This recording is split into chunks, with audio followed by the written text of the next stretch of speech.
কিতাব পড়ে মানুষ পণ্ডিত হয়, জ্ঞানী হয়, আর কলবের জ্ঞান শিক্ষা করে মানুষ ওলি আল্লাহ হয়।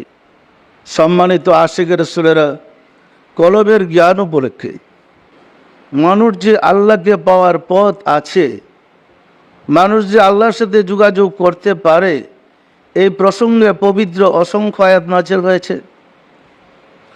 যেমন আল্লাহ প্রাপ্তির পথে কালব একটা ক্লাসের নাম, সাধনার পথে কলব প্রথম ক্লাস।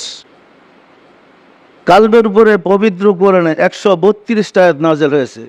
ফি কুলুবিহিম মারাদুন খাতাম আল্লাহু আলা কুলুবিহিম ফাওয়াইলুল লিল কাসিয়াতি কুলুবুহুম।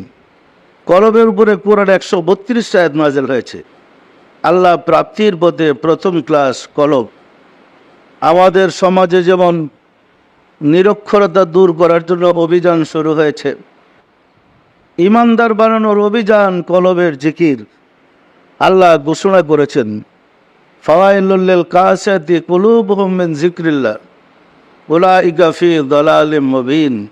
যার কালবে আমার জিকির জারি নেই, সে বিপদগামী।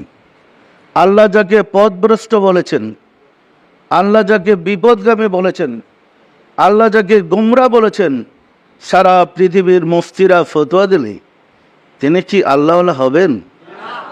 আল্লাহ পরিষ্কার করে দিয়েছেন, যার কলবে জিকির জারি নেই সে বিপদগামী, সে পথভ্রষ্ট। সে যত ইবাদত বন্দেগী করুক তাতে আল্লাহর যায় আসে না। পরিষ্কার না? পরিষ্কার না? অন্যত্র ফরমান লা তুতি মান আতফালনা কালবাহু আন যিকরিনা, তোমরা তার নির্দেশ পালন করিও না যার কালবে আমার জিকির জারি নেই। সম্মানিত আশিক রাসূলেরা, এই কলবের উপরে গুরুত্ব দিই। অতীতে সমস্ত নবী, সমস্ত রাসূল, সমস্ত মহামানব খুঁজে আল্লাহকে পেয়েছেন। যারা আল্লাহকে পেয়েছে কলবের বিদ্যা দিয়ে আল্লাহকে পেয়েছে।